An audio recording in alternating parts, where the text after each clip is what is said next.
बहुत पहले जब आसमान और ज़मीन बन चुके थे, अल्लाह ताला ने फ़रिश्तों से फरमाया, मैं ज़मीन पर अपना खलीफा, नायब या प्रतिनिधि बनाने वाला हूँ। फ़रिश्तों ने अर्ज़ किया, क्या तू वहाँ ऐसा शख्स बनाएगा जो फसाद फैलाएगा और खून खराबा करेगा, जबकि हम तेरी तस्बीह और तहरीर करते रहते हैं? अल्लाह ने फरमाया, मैं वो जानता हूँ जो तुम नहीं जानते।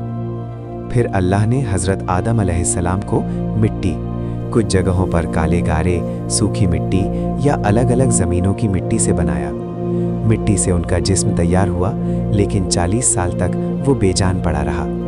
आखिरकार अल्लाह ने अपनी रूह उनमें फूंकी और वो जिंदा इंसान बन गए। अल्लाह ने फरिश्तों को हुक्म दिया, जब मैं उसे पूरा कर लूं और उसमें अपनी रूह फूंक दूं तो तुम सब उसके सामने सजदा करो।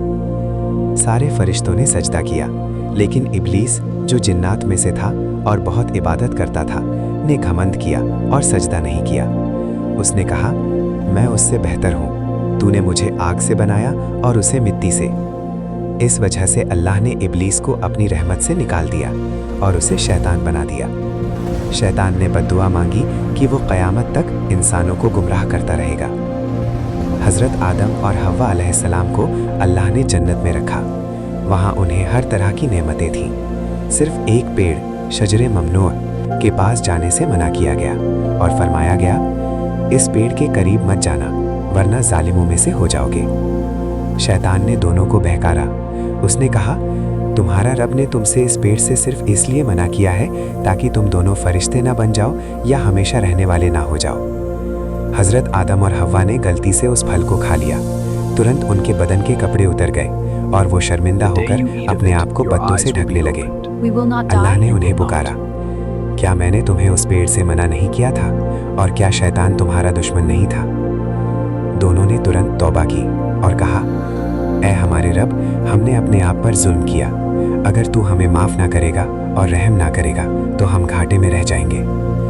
अल्लाह ने उनकी तौबा कबूल की और उन्हें माफ़ कर दिया, लेकिन उन्हें जन्नत से ज़मीन पर उतार दिया। फरमाया, तुम सब एक दूसरे के दुश्मन होकर उतरो। ज़मीन पर तुम्हारे लिए ठिकाना और एक मुद्दत तक फ़ायदा है। ज़मीन पर उतरने के बाद हज़रत आदम अलैहिस्सलाम ने अल्लाह से दुआ मांगी और अल्लाह ने उन्हें कलिमात, दुआएं सिखाईं जिनसे तौबा कबूल हुई। हज़रत आदम को पहला पैगंबर और इंसानियत का बाप बनाया गया। उनकी औलाद से ही सारी इंसानियत फैली। सबक: अल्लाह के हुक्म की ताकीद बहुत ज़रूरी है। गलती हो जाए तो तुरंत तौबा करनी चाहिए। शैतान हमेशा इंसान का दुश्मन है, उसकी बातों से बचना चाहिए। अल्लाह बहुत रहम करने वाला और तौबा कबूल करने वाला है।